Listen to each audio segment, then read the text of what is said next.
मुख्यमंत्री जगन मोहन रेड्डी जी, केंद्रीय मंत्रिमंडल के मेरे सहयोगी निर्मला सीतारमण जी, पंकज चौधरी जी, भागवत कराड़ जी, अन्य जनप्रतिनिधि, देवी और सज्जनों, आप सभी को national academy of customs, indirect taxes and narcotics के इस शानदार कैंपस की बहुत बहुत बधाई।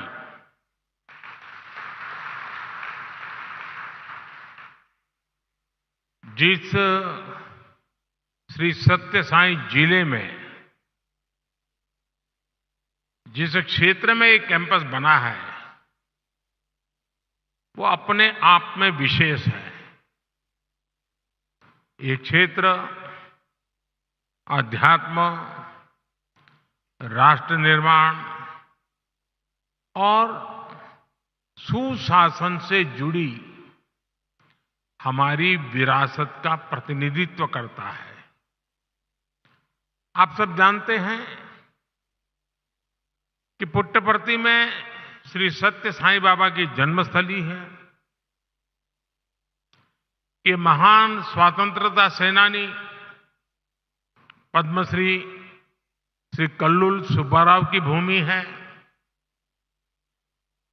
प्रसिद्ध पपेट्री आर्टिस्ट दलाभाई चलापति राव को इस क्षेत्र में ने नई पहचान दी है। इस धरती से विजयनगर के गौरवशाली राजवंश के सुशासन की प्रेरणा मिलती है। ऐसी प्रेरणादायी जगह पर नैसीन का यह नया कैंपस बना है।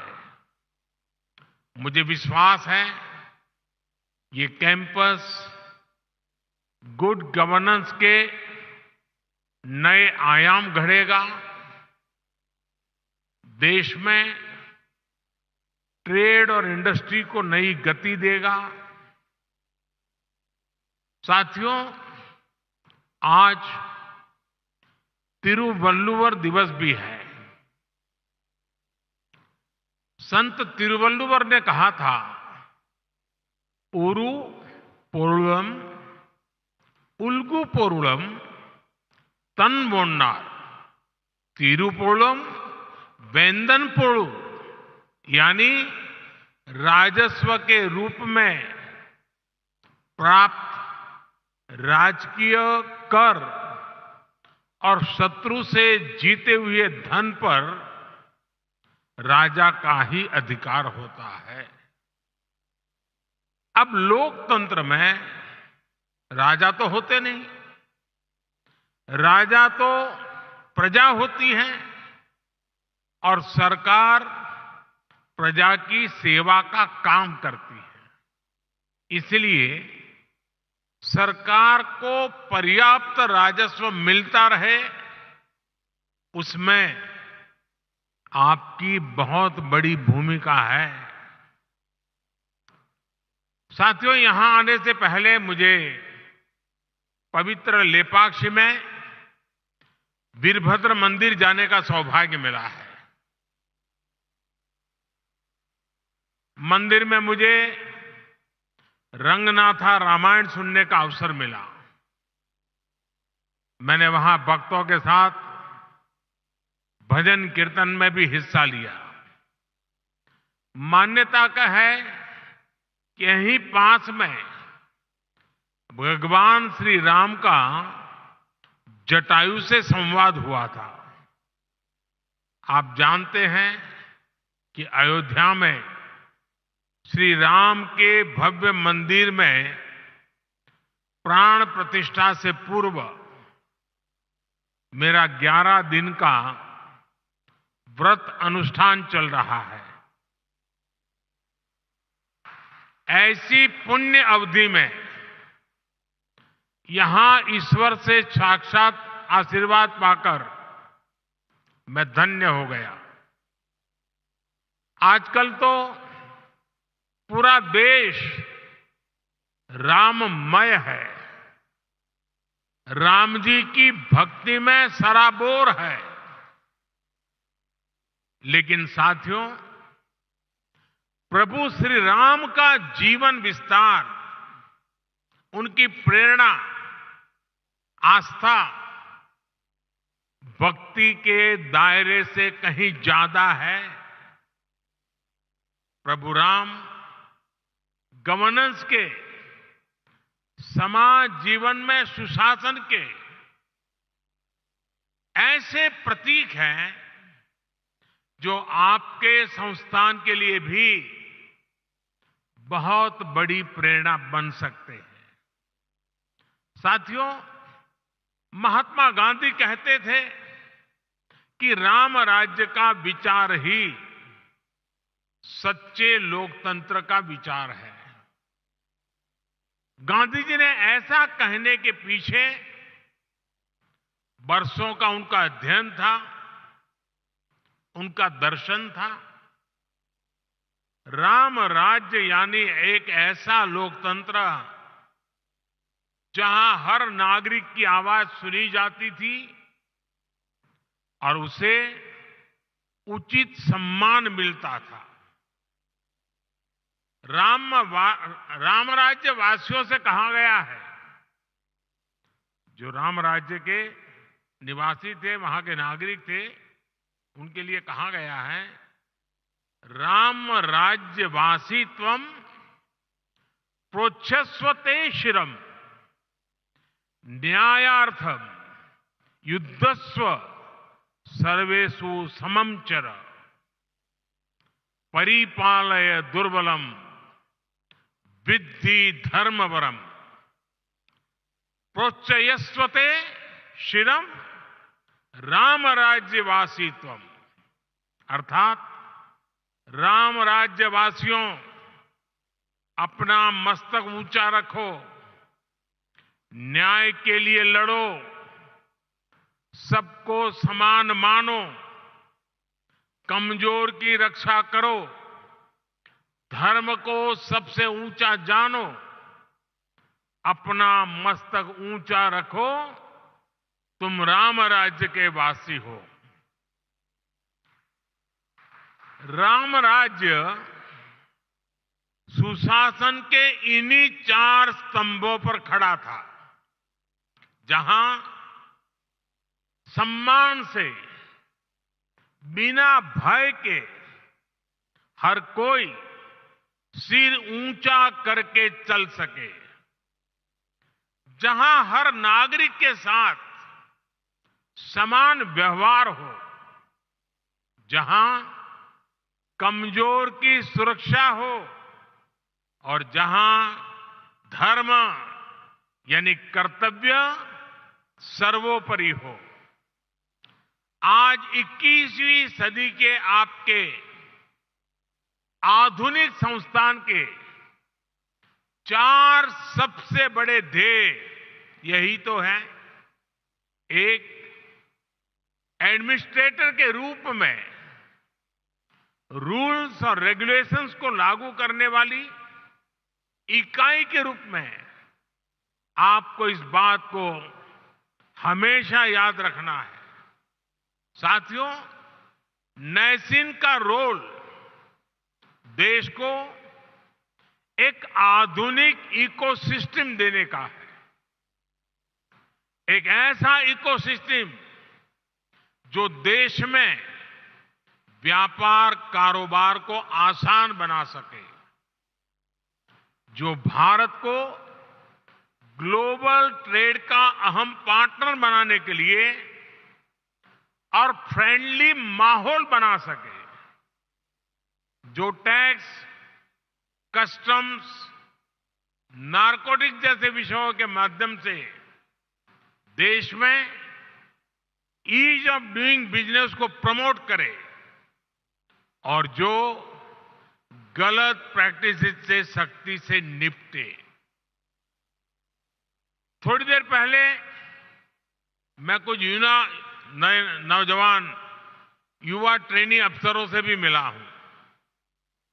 ये अमृत काल को नेतृत्व देने वाली कर्म योगियों की अमृत पीढ़ी है। आप सभी को सरकार ने अनेक शक्तियां भी दी है।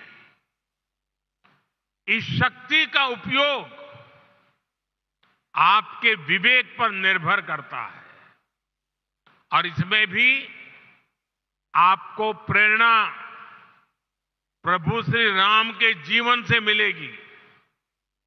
एक प्रसंग में भगवान राम लक्ष्मण से कहते हैं, नेयम मम मही सौम्य दुर्लभा सागरांबरा नहि क्षयेयम धर्मेण शक्रत्वमपि लक्ष्मण।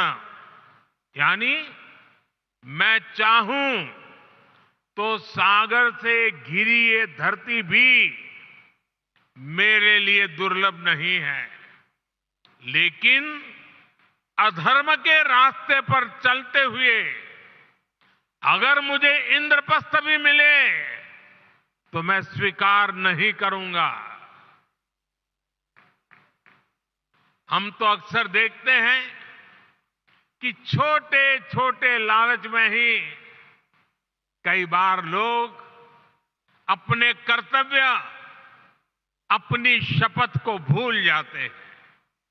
इसलिए आप सभी अपने कार्यकाल में प्रभु राम की कही ये बात अवश्य याद रखिए। साथियों, आपका सीधा सरोकार टैक्स व्यवस्था से है। राम राज्य में टैक्स कैसे लिया जाता था, इस पर गोस्वामी तुलसीदास जी ने जो कहा है वो बहुत प्रासंगिक है। गोस्वामी जी तुलसीदास जी कह रहे हैं, बरसत हर्षत लोग सब करसत लखै न कोई, तुलसी प्रजा सुभागते भूप भानु सो होई। अर्थात सूर्य पृथ्वी से जल खींचता है और फिर वही जल बादल बनकर वर्षा के रूप में वापस धरती पर आता है, समृद्धि बढ़ाता है। हमारी टैक्स व्यवस्था भी वैसी ही होनी चाहिए। हमारा प्रयास होना चाहिए कि जनता से लिए टैक्स की पाई पाई जन कल्याण में लगे और वो समृद्धि को प्रोत्साहित करे। आप अध्ययन करेंगे तो इसी प्रेरणा से हमने बीते 10 वर्षों में टैक्स सिस्टम में बहुत बड़े रिफॉर्म किए। पहले देश में भांति भांति की टैक्स व्यवस्थाएं थी जो सामान्य नागरिक को जल्दी समझ में नहीं आती थी। पारदर्शिता के अभाव में ईमानदार टैक्स पेयर को, बिजनेस से जुड़े लोगों को परेशान किया जाता था। हमने जीएसटी के रूप में देश को एक आधुनिक व्यवस्था दी। सरकार ने इनकम टैक्स सिस्टम को भी आसान बनाया। हमने देश में फेसलेस टैक्स असेसमेंट सिस्टम शुरू किया। इन सारे रिफॉर्म्स के कारण आज देश में रिकॉर्ड टैक्स कलेक्शन हो रहा है और जब सरकार का टैक्स कलेक्शन बढ़ा है तो सरकार जनता का पैसा विभिन्न योजनाओं के जरिए जनता को लौटा भी रहा है। 2014 में सिर्फ 2 लाख रुपए तक ही 2 लाख तक की इनकम पर ही टैक्स छूट थी। हमने 2 लाख से बढ़कर के सीमा 7 लाख रुपए तक पहुंचा दी। 2014 के बाद से हमारी सरकार ने टैक्स में जो छूट दी है, जो रिफॉर्म किए हैं, उससे देशवासियों को करीब करीब 2.5 लाख करोड़ रुपए टैक्स की बचत हुई है। सरकार ने नागरिक कल्याण की बड़ी योजनाएं बनाई हैं, आधुनिक इंफ्रास्ट्रक्चर पर रिकॉर्ड निवेश कर रही है। और आप देखिए, आज जब देश का टैक्स पेयर ये देख रहा है कि उसके पैसे का सही इस्तेमाल हो रहा है, वो भी आगे बढ़कर टैक्स देने को तैयार हुआ है। इसलिए बीते वर्षों में टैक्स देने वालों की संख्या लगातार बढ़ रही है। यानी हमने जो कुछ जनता से लिया, वो जनता के चरणों में ही समर्पित कर दिया। यही तो सुशासन है, यही तो राम राज्य का संदेश है। साथियों, कि संसाधनों का ऑप्टिमम यूटिलाइजेशन कैसे हो। अतीत में हमारे यहां प्रोजेक्ट्स को अटकाने, लटकाने और भटकाने की एक प्रवृत्ति रही है। इसके कारण देश का बहुत बड़ा नुकसान होता है। ऐसी प्रवृत्ति के प्रति सावधान करते हुए भगवान राम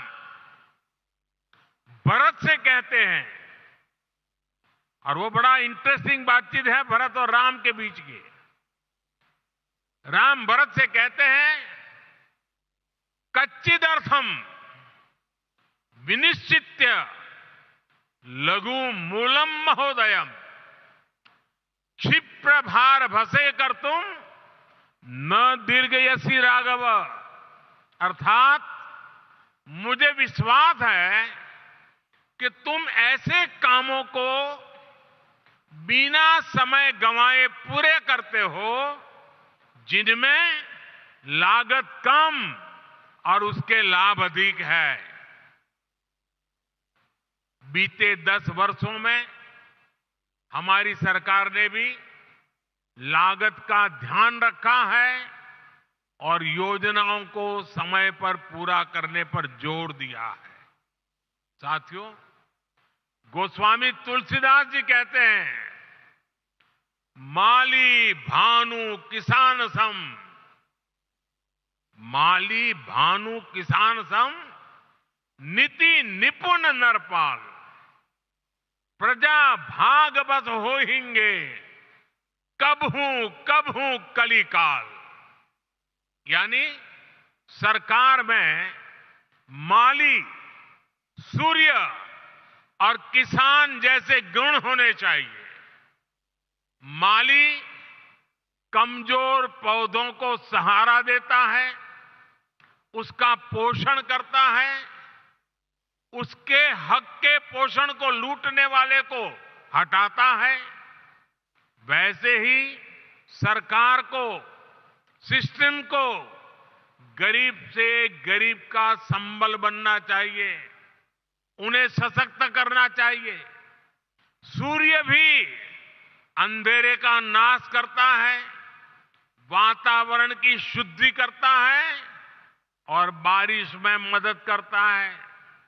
बीते 10 वर्षों में गरीब, किसान, महिला और युवा, इन सबको हमने ज्यादा से ज्यादा सशक्त किया है।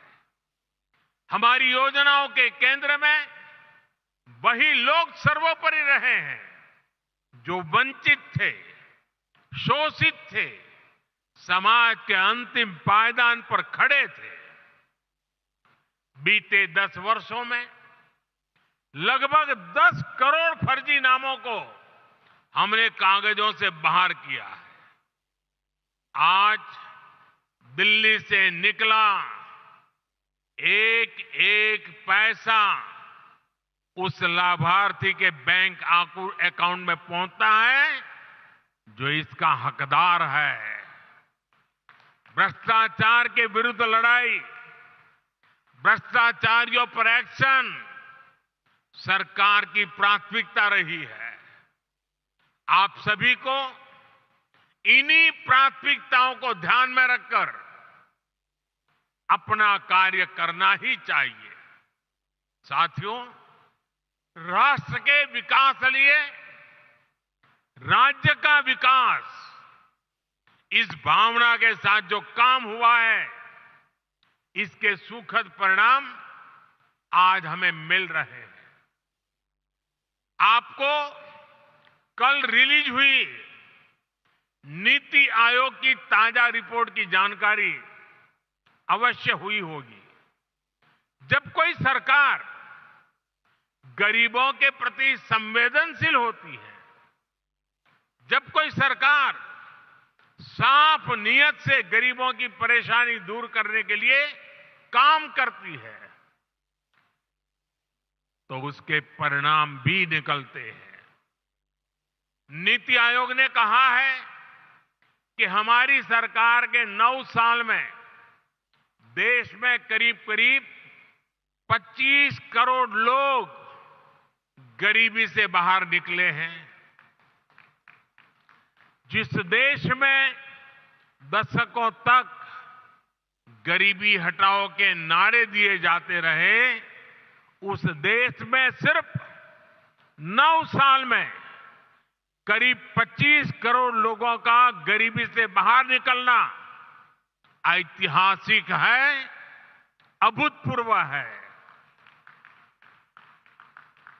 2014 में सरकार में आने के बाद से हमारी सरकार ने जिस तरह गरीब कल्याण को प्राथमिकता दी, ये उसका नतीजा है।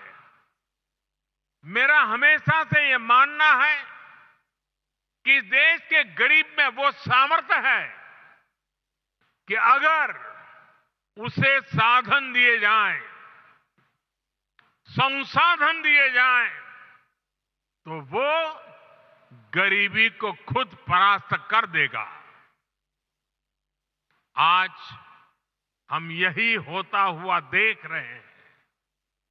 हमारी सरकार ने गरीबों की सेहत पर खर्च किया, शिक्षा पर खर्च किया, रोजगार स्वरोजगार पर खर्च किया, उनकी सुविधाएं बढ़ाई, और जब गरीब का सामर्थ्य बढ़ा, उसे सुविधा मिली, तो वो गरीबी को परास्त करके सीना तानकर गरीबी से बाहर निकलने लगा।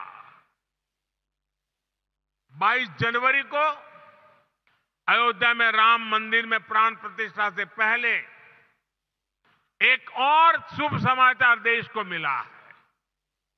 भारत में गरीबी कम हो सकती है, ये बात हर किसी को एक नए विश्वास से भरने वाली है, देश का आत्मविश्वास बढ़ाने वाली है।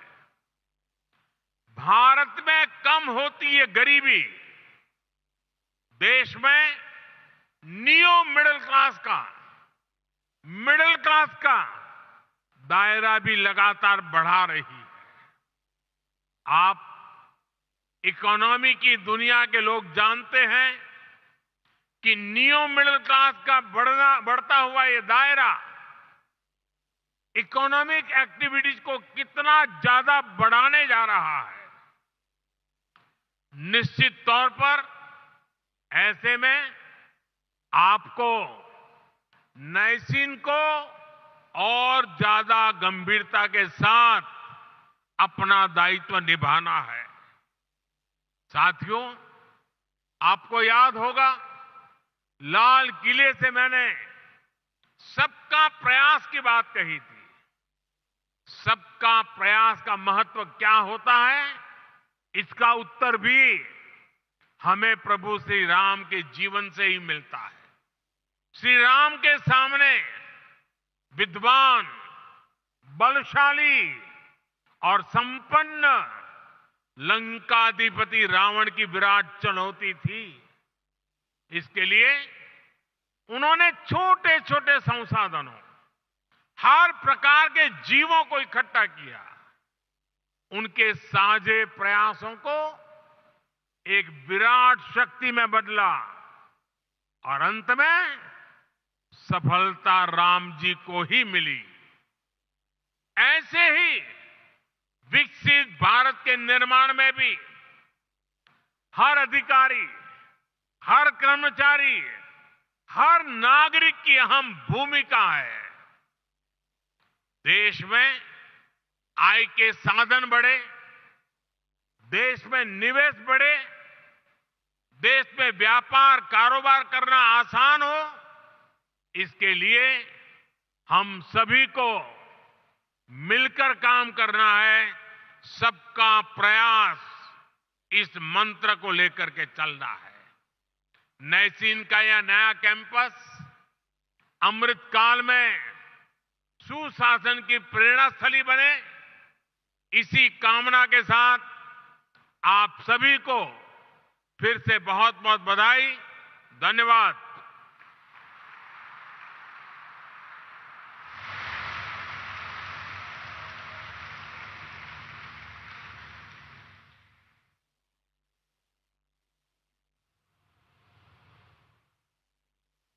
Esteemed Prime Minister Shri Narendra Modi ji, Honorable Governor of Andhra Pradesh Shri Abdul Nazir ji, Union Minister of Finance Srimati Nirmala Sitharaman ji, Ministers of State for Finance Shri Pankaj Chaudhary ji and Shri Bhagwat Kharad ji, my colleagues in the State Cabinet, officials from the Government of India and Government of Andhra Pradesh, and distinguished guests.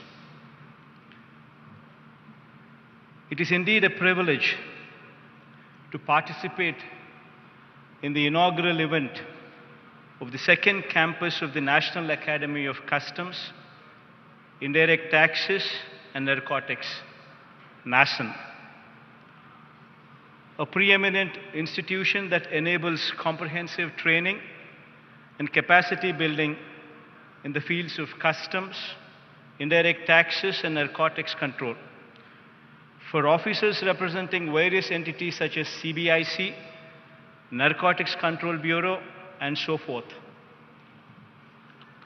And a few words in Telugu so that the audience could better understand how good an institute this is. My profound thanks ఈ సందర్భంగా శ్రీ నరేంద్ర మోడీ గారికి. ఎందుకనంటే అత్యంత వెనుకబడిన జిల్లాలలో ఒక జిల్లా అయిన ఈ అనంతపురం జిల్లాలో ఒక వరల్డ్ క్లాస్ ఇన్స్టిట్యూట్, ఒక వరల్డ్ క్లాస్ అకాడమీ ఇక్కడికి తీసుకొచ్చే ఒక గొప్ప ప్రయత్నము, అడుగులు పడడమే కాకుండా ఇది సాధించేందుకు శ్రీమతి నిర్మలా సీతారామన్ గారు అనేక సందర్భాలలో ఇక్కడికి రావడం, అనేక సందర్భాలలో ఎఫర్ట్స్ పెట్టడం కూడా మన కళ్ళ ఎదుటే కనిపించిన వాస్తవం. ఇక్కడ నిజంగా వస్తూ ఉన్న ఈ మంచి ఇన్స్టిట్యూటు మన రాష్ట్ర పేరును, ప్రతిష్టను మన దేశంలోనే కాదు అంతర్జాతీయ స్థాయిలో కూడా ఇంత world class, state of the art, latest టెక్నాలజీస్తో అన్నిట్లోనూ కూడా అనుసంధించి ఒక గొప్ప ఇన్స్టిట్యూట్ ఇక్కడ వస్తూ ఉంది. ఇది తీసుకొచ్చినందుకు మరొక్కసారి మనస్ఫూర్తిగా నరేంద్ర మోడీ గారికి, అదేవిధంగా శ్రీమతి నిర్మలా సీతారామన్ గారికి మనస్ఫూర్తిగా కృతజ్ఞతలు తెలుపుకుంటూ ఎక్కువ సమయం తీసుకోకుండా ఇక శ్రీ నరేంద్ర మోడీ గారికి మైక్ ఇచ్చే కార్యక్రమం చేస్తాను. Thank you.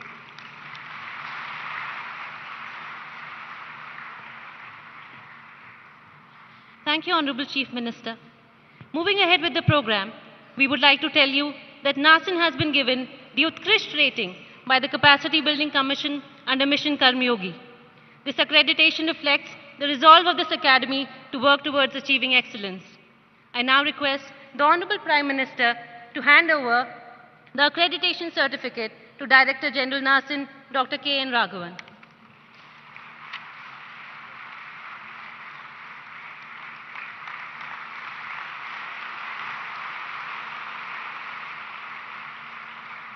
Thank you, Honorable Prime Minister. I now request the Honorable Prime Minister to formally inaugurate the Palasamudram campus of the National Academy of Customs, Indirect Taxes and Narcotics by unveiling the plaque.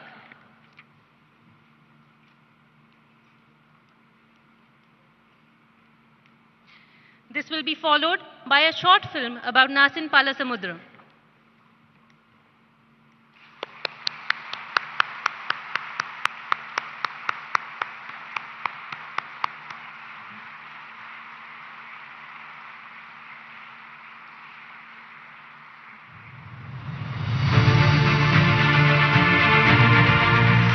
अमृत काल में विकसित राष्ट्र के निर्माण की ओर अग्रसर भारत तेजी से आधुनिक और सशक्त हो रहा है। दूरदर्शी प्रधानमंत्री श्री नरेंद्र मोदी के कुशल नेतृत्व में भारत उन्नत तकनीक एवं नवाचार को अपनाकर आज विश्व में अपनी असीम क्षमताओं का प्रदर्शन कर रहा है। माननीय प्रधानमंत्री द्वारा परिकल्पित मिशन कर्मयोगी इस दिशा में एक महत्वपूर्ण कदम है। आप जानते हैं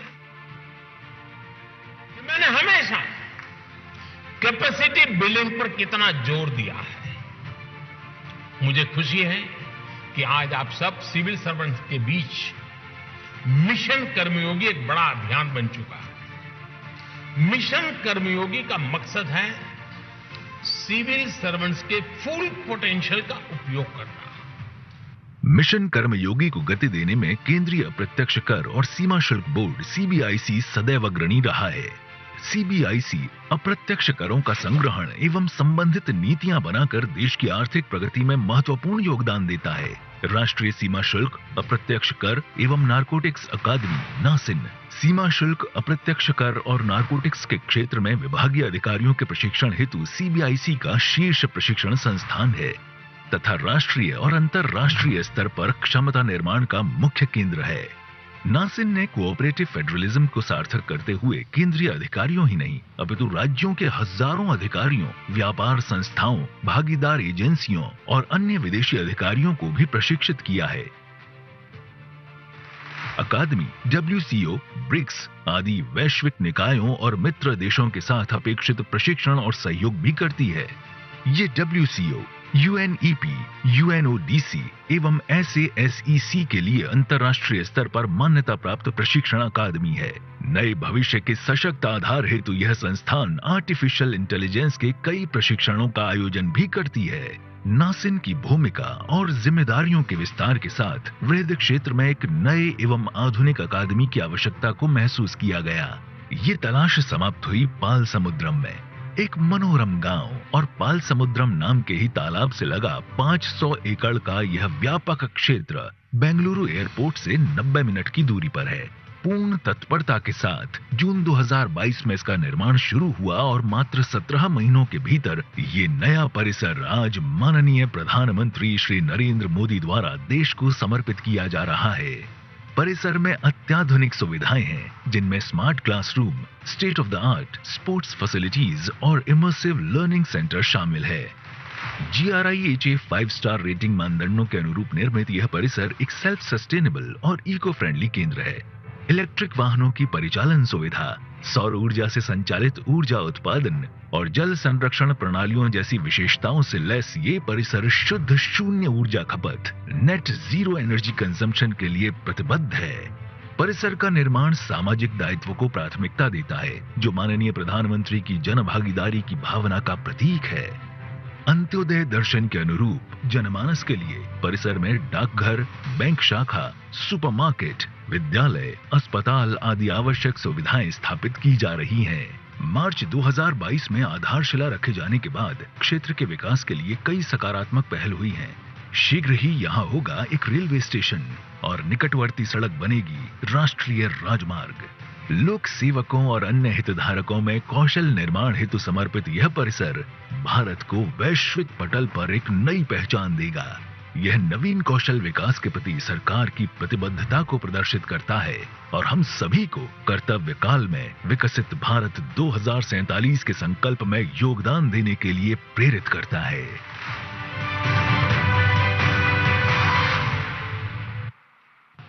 माननीय गवर्नर साहब, ऑनरेबल चीफ मिनिस्टर, मेरे साथी मंत्रीगण और इस क्षेत्र का एमपी रिप्रेजेंटेटिव जो हमारे डायस में है और पूरे अधिकारीगण और लोग जो आए हैं, आप सबको मेरा विनम्र नमस्कार।